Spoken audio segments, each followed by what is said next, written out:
Good morning student, good morning. Myself Kailash Chotiya, मेरा नाम कैलाश चोटिया है। जैसा कि बच्चों आप मेरे से परिचित हैं और जो रघुनाथ स्कूल जो रतनगढ़ का सबसे बेस्ट स्कूल है, सबसे अच्छा स्कूल है, सबसे बढ़िया स्कूल है, उसकी ओर से आपको घर बैठे ऑनलाइन क्लासेज उपलब्ध करवाई जा रही है।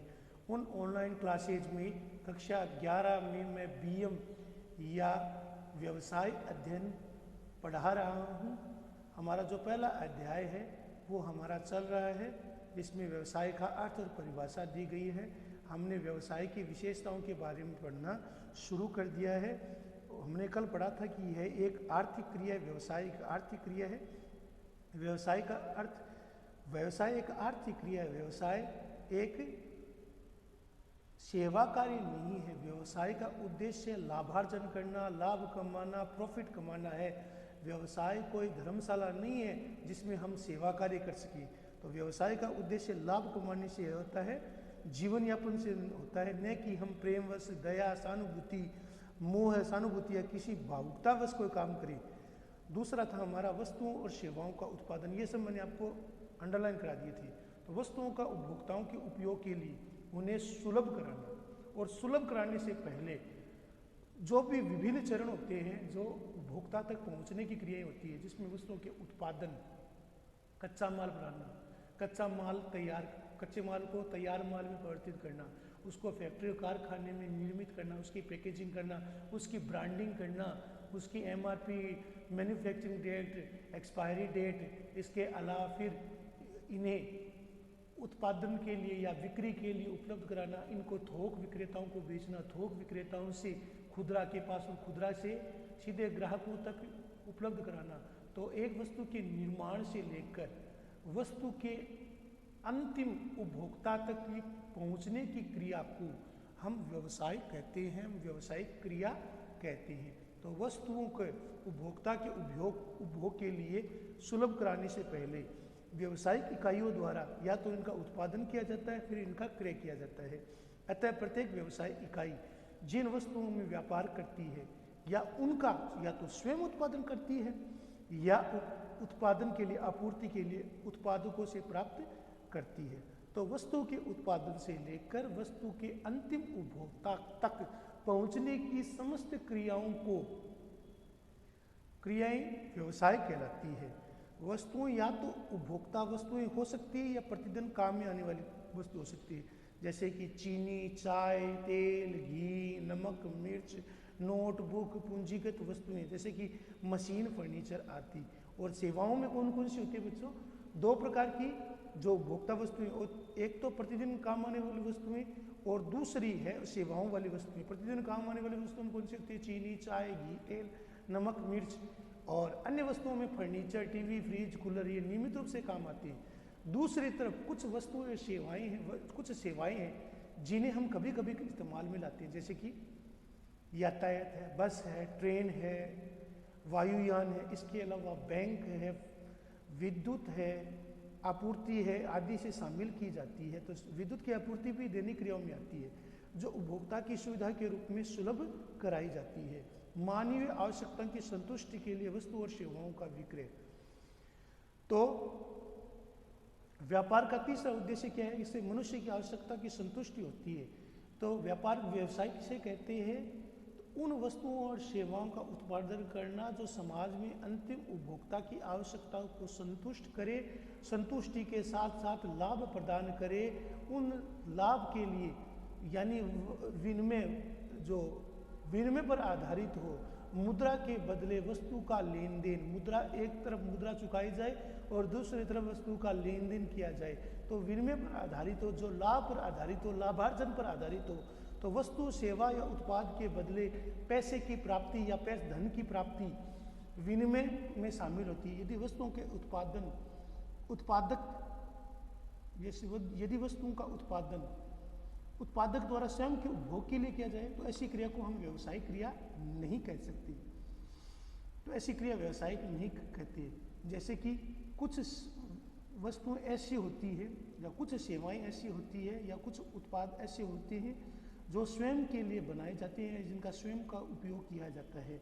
उन उत्पाद सेवाओं को हम व्यापार की श्रेणी में नहीं रखते। जैसे मम्मी के द्वारा या माँ के द्वारा घर का भोजन बनाना, इसे हम व्यवसाय की श्रेणी में नहीं रह सकते, क्योंकि उसका उद्देश्य लाभार्जन नहीं है, बल्कि प्रेम, दया, सहानुभूति, मातृत्व आदि शामिल होता है। उसका उद्देश्य लाभ कमाना नहीं होता। तो घर में परिवार के सदस्यों के लिए भोजन पकाना व्यवसाय नहीं है, क्योंकि इसके बदले कोई पारिश्रमिक नहीं लिया जाता। इसके विपरीत जो हम होटल में, रेस्तरां में, ढाबा पर जाकर भोजन लेते हैं, जो हम पाव भाजी, डोसा, इडली, उत्पम, होटल का खाना, अन्य प्रकार के व्यंजन, मिठाइयाँ वगैरह जाकर हम खाते हैं, जिसके बदले हम पैसा चुकाते हैं, उसे हम व्यवसाय की श्रेणी में रख सकते हैं। तो रेस्तरां, होटल, ढाबा, दुकान, मिठाई की दुकान, इन्हें हम व्यवसाय की श्रेणी में रख सकते हैं। लेकिन किसी रेस्तरां में व्यक्तियों को बेचने के लिए भोजन पकाना व्यवसाय है। इस प्रकार व्यवसाय की एक विशेषता क्या है कि इसमें वस्तुओं और सेवाओं का क्रय विक्रय या विनिमय होना चाहिए। इसमें वस्तुओं का, सेवाओं का क्रय विक्रय और विनिमय होता है, वस्तुओं की बिक्री और खरीद होती है, और वस्तुओं और सेवाओं को मूल्य के बदले खरीदा और बेचा जाता है। आज का हमारा जो चौथा पॉइंट है उसको हम पढ़ेंगे, नियमित रूप से वस्तुओं और सेवाओं का विनिमय। ऐसा नहीं कि यदि हमने एक समय पर वस्तु और सेवा बेच दी तो हम उसे व्यवसाय की श्रेणी में रखेंगे। व्यवसाय का एक विशेषता यह है कि इसमें नियमित रूप से वस्तुओं और सेवाओं का लेन देन होता रहता है, नियमित रूप से वस्तुओं और सेवाओं की बिक्री होती है, नियमित रूप से उनको खरीदा और बेचा जाता है। तो नियमित रूप से वस्तुओं और सेवाओं का लेन देन हो, जहाँ नियमित रूप से जिसमें जिसे रोटेशन पद्धति भी कहते हैं, रोटेशन के आधार पर वस्तुओं और सेवाओं की बिक्री हो, रोटेशन के आधार पर वस्तुओं और सेवाओं की खरीद बिक्री हो, तो उसे हम व्यवसाय की श्रेणी में रखते हैं। एक बार का क्रय या विक्रय साधारणतः व्यवसाय नहीं कहलाता। एक बार का हमने क्रय कर दिया, एक बार हमने विक्रय कर दिया, एक बार हमने चीज़ खरीद लिया, एक बार हमने चीज़ बेच दी, तो उसे हम व्यवसाय नहीं कहेंगे। उदाहरण के लिए यदि कोई व्यक्ति अपना घरेलू रेडियो चाहे लाभ पर ही बेचे वगैरह, यह व्यवसाय क्रिया नहीं कहलाएगी। लेकिन यदि वह अपनी दुकान, ये एक बार कोई व्यक्ति अपना कोई रेडियो है या टीवी है वो लाभ पर बेच दे, 1000 रुपये में लाया है और 1200 रुपये में बेच दे, प्रॉफिट पे बेच रहा है, लेकिन उसे हम व्यवसाय क्रिया नहीं करेंगे, क्योंकि उसने ऐसा एक बार क्रय विक्रय किया है, बार बार नहीं किया। लेकिन यही व्यक्ति अपनी दुकान से बार बार नियमित रूप से या घर से नियमित रूप से रेडियो बेचता है, तो उसे हम व्यवसाय क्रिया कहते हैं। एक बार का किया गया क्रय विक्रय व्यवसाय क्रिया नहीं कहलाता। एक बार का क्रय विक्रय व्यवसाय की श्रेणी में नहीं आता, बल्कि बार बार लगातार किया गया क्रय विक्रय, घर से, दुकान से किया गया क्रय विक्रय व्यवसाय की श्रेणी में आता है। यदि कोई व्यक्ति लाभ के लिए एक बार अपने रेडियो को बेचता है या टीवी को बेचता है, तो हम उसे व्यवसाय की श्रेणी में नहीं रख सकते, उसे हम व्यवसाय के अंतर्गत नहीं शामिल कर सकते। वहीं यदि वही व्यक्ति रोजाना अपने घर से, अपनी दुकान से रोजाना रेडियो, टीवी का क्रय विक्रय या बेचता है, तो उसे हम व्यवसायिक क्रिया में शामिल करते हैं। महत्वपूर्ण बिंदु है, सबसे महत्वपूर्ण बिंदु है लाभ अर्जन। प्रत्येक व्यवसायिक क्रिया का उद्देश्य, यदि हम उस व्यवसायिक क्रिया को तभी व्यवसायिक क्रिया करेंगे जब उसमें लाभ शामिल हो। लाभ अगर नहीं है, उसमें शामिल है, तो उसे हम व्यवसायिक क्रिया नहीं कहते। तो कोई भी उत्पाद या सेवा के बदले लाभ में वस्तु या सेवा को बेचा जाता है, तो प्रत्येक व्यवसायिक क्रिया लाभ के उद्देश्य से की जाती है। लाभ कमाना उद्देश्य रहता है, बिना लाभ कमाए कोई भी व्यवसाय लंबे समय तक टिक नहीं सकता। इसलिए व्यावसायिक विक्रय की मात्रा बढ़ाकर लागत कम करके अधिकतम लाभ कमाने की हर संभव प्रयास करता है। तो लाभ के लिए, तो लाभ कमाना व्यवसाय का उद्देश्य है। व्यवसाय कोई धर्मशाला नहीं है, व्यवसाय कोई होटल नहीं है जिसमें आप, या व्यवसाय कोई भंडारा नहीं है जिसमें आप रुक गए, आपने सेवा प्राप्त की और बदले में कुछ प्राप्त नहीं किया। तो लाभ अर्जन, यदि हम किसी वस्तु, उत्पाद या सेवा को बेचते हैं और यदि हम लाभ नहीं कमा रहे हैं, तो हम उसे व्यवसाय नहीं कहेंगे। लाभ कमाए बिना कोई भी व्यवसाय टिक ही नहीं सकता। कब तक हम लोगों की सेवा करेंगे, कब तक बिना लाभ कमाए हम कोई वस्तु या सेवा बेचेंगे। तो लाभ कमाने का जो टॉपिक है वो इसके साथ जुड़ा हुआ होता है। लाभ, बिना लाभ कमाए कोई भी व्यवसाय लंबे समय तक टिक ही नहीं सकता। तो कोई भी व्यवसाय है वो लंबे समय तक नहीं टिक सकता जब तक कि लाभ न कमाया जाए। इसलिए व्यावसायिक विक्रय की मात्रा बढ़ाकर या लागत कम करके, विक्रय की मात्रा को बढ़ाकर या बिक्री की दर को बढ़ाकर और लागत कम करके, यानी कि लागत कम हो, जितनी लागत कम आएगी उतना मुनाफा ज़्यादा होगा, उतना लाभ ज़्यादा होगा। यदि वस्तु की हम निर्माण की स्पीड बढ़ा दें, किसी वस्तु सेवा या उत्पाद के निर्माण की स्पीड बढ़ा दें, यदि हम एक दिन में 1 लाख पापड़ के पैकेट तैयार कर रहे हैं, यदि वही पैकेट हम एक दिन में 5 लाख तैयार करें तो कच्चा माल भी हमें सस्ती दर पर मिल जाएगा। जब कच्चादार माल हमें सस्ती दर पर मिल जाएगा तो वह माल तैयार होगा, वो कम दर पर तैयार होगा और उसको हम उचित लाभ पर बेच सकते हैं। इसलिए व्यावसायिक क्रिया में माल की दर को बढ़ाकर और लागत को कम करके, जितना लागत कम होगी मुनाफा उतना ज़्यादा होगा। तो अधिकतम लाभ कमाने का हर संभव प्रयास करता है। प्रतिफल की अनिश्चितता क्या है कि वस्तु सेवा या उत्पाद को हम बेचते हैं तो वस्तु सेवा या उत्पाद को बेचने पर लाभ है वो अनिश्चित रहता है। प्रतिफल की अनिश्चितता रहती है, कई बार लाभ ज़्यादा हो जाता है, कई बार लाभ कम होता है, लेकिन लाभ जरूर होता है। तो प्रतिफल की अनिश्चितता का तात्पर्य है कि व्यवसाय क्रिया के संचालन में एक निश्चित समय पर होने वाला लाभ अस्थिरता होती है। कभी वो लाभ आज हो जाएगा, कभी वो लाभ 1 महीने के बाद होगा, लेकिन इसलिए उसमें प्रतिफल में अनिश्चितता है। प्रतिफल अनिश्चित है, उसकी कोई निर्धारित डेट नहीं है कि हमें उस दिन को लाभ होगा। क्योंकि यदि हम दुकान, फैक्ट्री, रेस्तरां, होटल खोल के बैठे हैं तो ज़रूरी नहीं है कि ग्राहक आए आज अगर ग्राहक आ गया तो आज लाभ होगा, यदि 5 दिन बाद में आएगा तो 5 दिन में लाभ होगा। लेकिन यदि हम उसे घाटे में बेचने लगेंगे तो हम उसे व्यवसाय की श्रेणी में नहीं रख सकते। प्रत्येक व्यवसाय में प्रतिचालन हेतु कुछ धन में विनियोग की आवश्यकता होती है।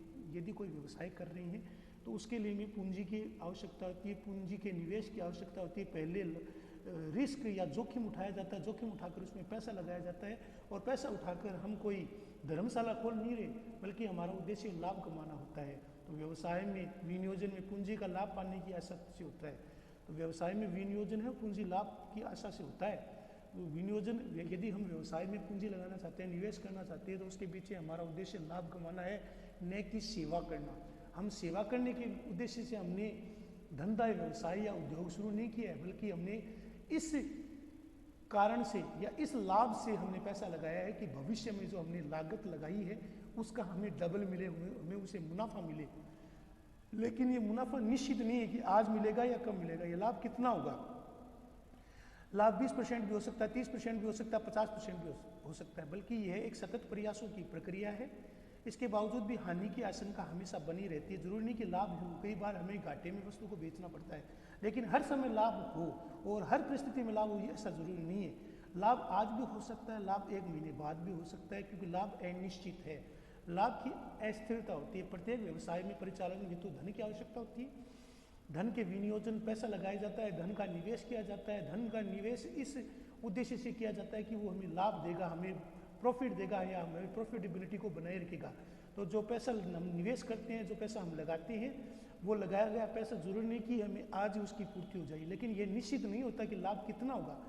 लाभ कम भी हो सकता है, ज़्यादा भी हो सकता है, लाभ की मात्रा कम भी हो सकती है। कई बार तो ऐसा होता है कि हमें हानि की आशंका भी बनी रहती है।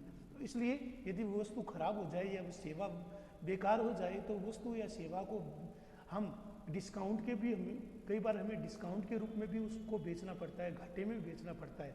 लेकिन घाटे में बेची गई वस्तु को हम व्यवसाय की श्रेणी में नहीं रखते, बल्कि लाभ की सुनिश्चितता होती है, लेकिन प्रतिफल की अनिश्चितता होती है। प्रतिफल हमें जरूर नहीं कि आज मिले, प्रतिफल है वो हमें कल भी मिल सकता है, भविष्य में मिल सकता है, परसों भी मिल सकता है, 5 दिन बाद भी मिल सकता है, महीने बाद भी मिल सकता है, 2 महीने बाद भी मिल सकता है। यदि बाजार में मंदी है तो प्रतिफल को आने में विलंब होता है, यदि बाजार में तेजी है तो प्रतिफल हमें तुरंत मिल जाता है। तो व्यवसाय में विनियोजित पूंजी लाभ पाने की उद्देश्य से होती है।